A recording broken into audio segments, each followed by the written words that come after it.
pembelaan yang saya tadi sampaikan juga,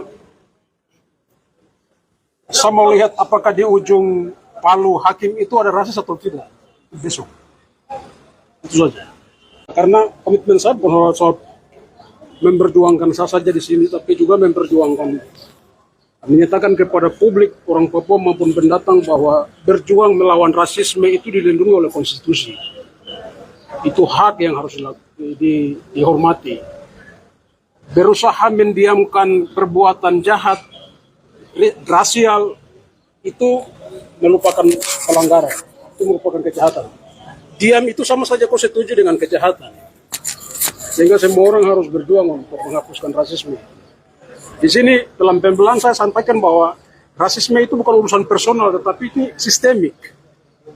Nah, dalam konteks sistemik itu yang kita mau uji di pengadilan, apakah peradilan hukum di Indonesia itu juga adalah rasis atau tidak. Terima kasih buat semuanya atas solidaritas. Terima kasih juga buat rekan-rekan wartawan.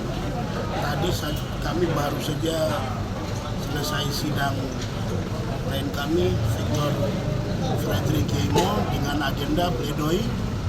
Tadi kita sudah bacakan pledoinya, dan dalam pledoi kami bagikan ke dalam 8 bab.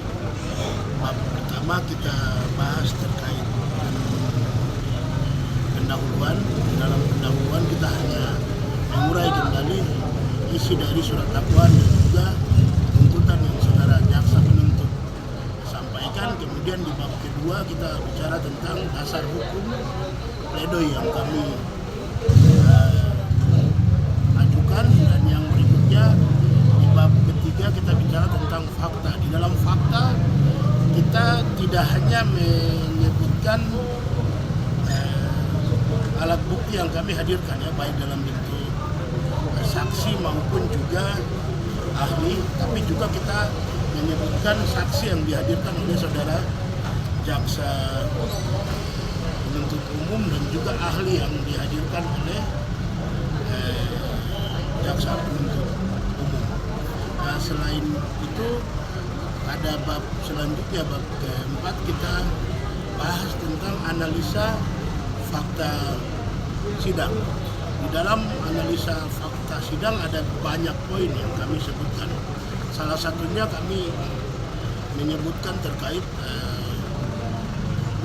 kesimpulan saudara jaksa penuntut umum yang berkaitan dengan terbuktinya pasal 1 dakwaan ke-1, pasal 106 junto 55 ayat 1 ke 1 KUHP itu diragukan karena hanya berdiri pada keterangan ahli bahasa, sementara ahli bahasa itu tidak berkompeten untuk kemudian membuktikan unsur-unsur tindak pidana yang ada pada pasal 106 maupun juga pasal 55. Itu satu hal pokok yang kemudian kita